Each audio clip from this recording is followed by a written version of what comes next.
I just finished the Holocaust Mini Masters trip 2009. I first learned about this trip last fall when I first moved to New York. I decided to go because it had always been passed down to my family. My mother's parents both survived the camps. After the Israel experience, I knew that in my own personal Jewish journey, I had to go to Eastern Europe to pay respect to the sites of the Holocaust and to those that we lost and to those who never got to see the Jewish state. I started to feel a connection with my roots. Prior to those trips, I didn't really know about my family. I didn't know where my grandparents and my great-grandparents were from. So I felt like when I got back, I needed to learn more. And I started learning, I started interviewing my family and learning that I'm Hungarian and I'm Polish and I'm from Russia as well. Why did I want to go on it? I was fascinated by it. I wanted to see, for some reason I wanted to see the camps. I wanted to see the big one, Birkenau. Seeing the camps, walking the same footsteps as my grandfather. Most of the trip was extremely insightful for me. A lot of it was hearing Rabbi Eli speak about, our traditions.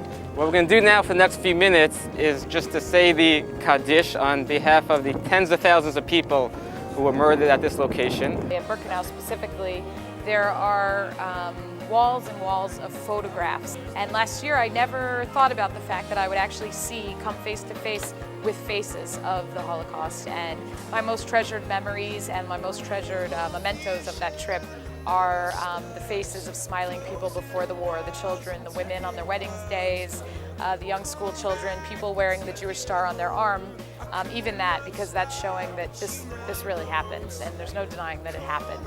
There's actually a photo of what looks like a mother and daughter, and I go up to them every time and I say, oh, they're my girls, because I visit them and I pay respect. And I share their photos with my friends because no one ever gave them a funeral and no one ever gave them a memorial, so I'm doing it for them. We left the sauna at Birkenau and he said, wow, what a story we'll have to tell our children. And I said, you mean all 20 of them? Because it's our responsibility, In Krakow, we went to this club called Prozac, and we were just dancing like crazy for hours and hours. We were all like dripping in sweat, and this song came on that had this like Polish, like almost Jewish sound to it, a little bit of klezmer.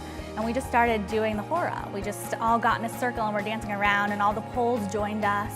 It was just so fun, like being at a wedding but better because you're in Poland.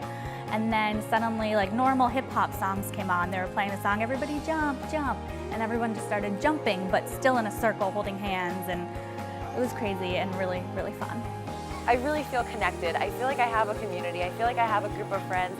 And I feel like I could go to events with or without those people. Like, I am stronger as a Jewish person. I'm so much more connected with my faith. I have a long way to go. I'm still going to be secular, but the way I think about Judaism is so much stronger. It's so much cooler. It's who I am. I'm really proud of it.